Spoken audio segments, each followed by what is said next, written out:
A paz do Senhor Jesus, queridos e amados irmãos. Hoje vamos falar aqui, que Deus abençoe a todos, sobre do caminho de volta para a árvore da vida, que foi vedada ao homem. Mas em Gênesis capítulo 1 vai falar Bereshit, Bara, Elohim, Et, Hashamai, Ve'et, Haaretz.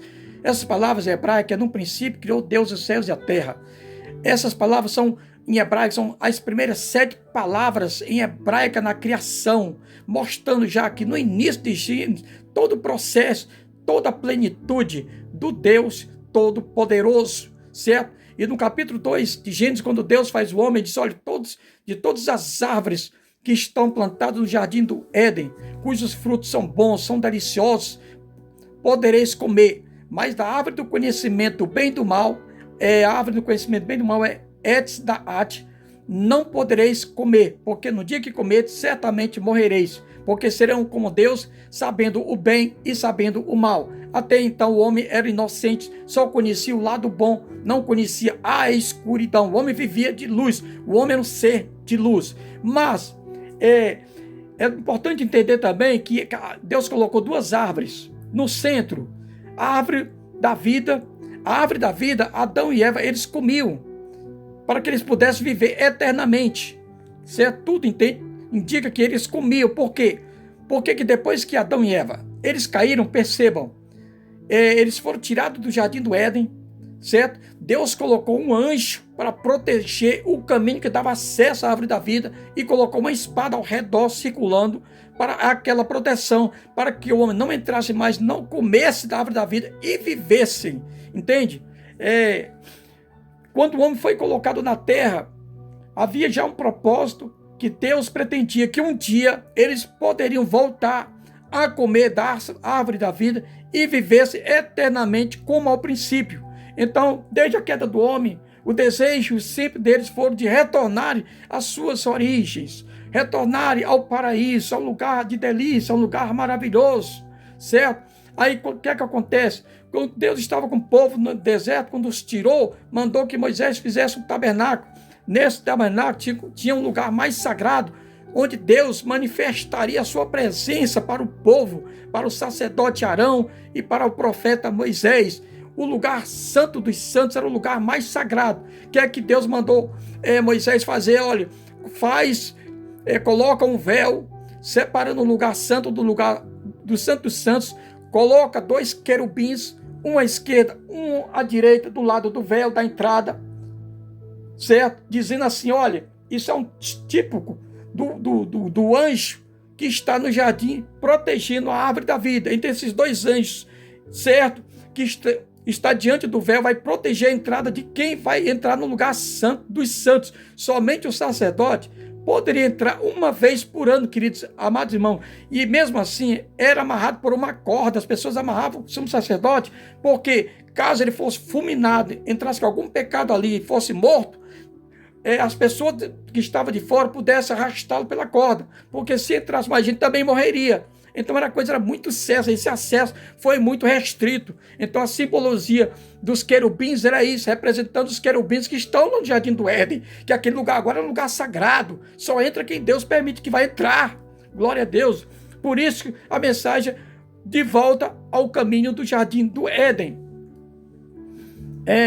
Mateus 27:51, Jesus, na sua última palavra, diz: Pai, a ti entrego o meu espírito, está consumado. O que foi que aconteceu?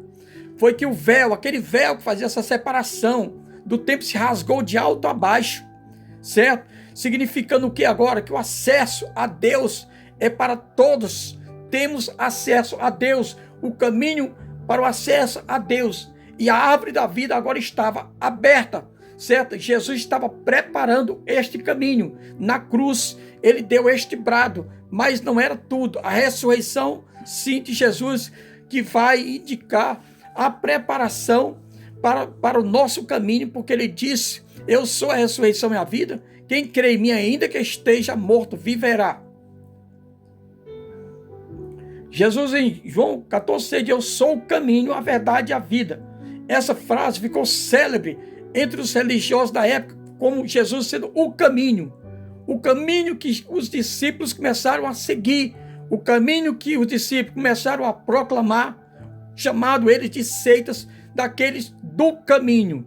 Nós vamos ver isso acontecendo quando Paulo, lá em Atos 19, está na sinagoga 3 meses ensinando, e alguns refutam Paulo, dizendo que ele é seguidor da seita daqueles do caminho. Então era assim que os fariseus, que os religiosos entendiam, viu os seguidores do Mashiach como os do caminho. Novamente nós vamos ver em Atos 22 e 4.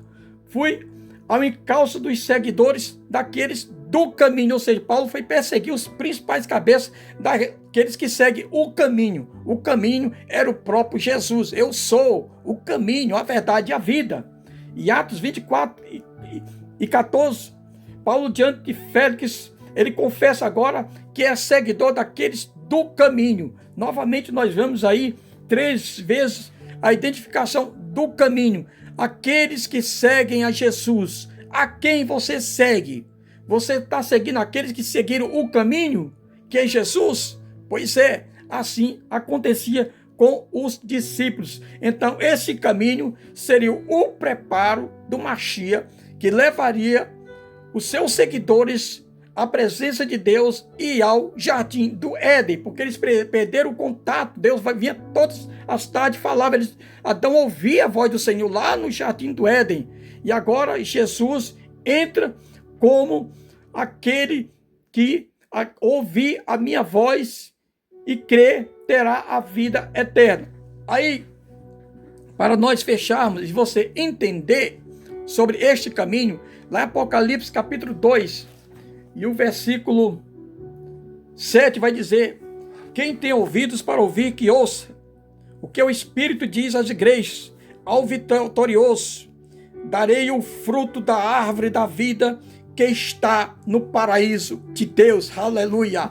Esta é a promessa, certo? Quando nós seguimos a Cristo, Ele está nos levando de volta ao paraíso, para ouvirmos novamente a voz do Criador, todas as tardes. Adão, como é que você está? Está tudo bem aí? Certo? E você ter acesso à árvore da vida para que você viva e tenha a vida eterna. Jesus, quem crê em mim, tem a vida eterna. Portanto, eu indico para você seguir esse que é o caminho, que é Jesus. Eu sou o caminho. Glórias a Deus. Que Deus abençoe você, abençoe a todos.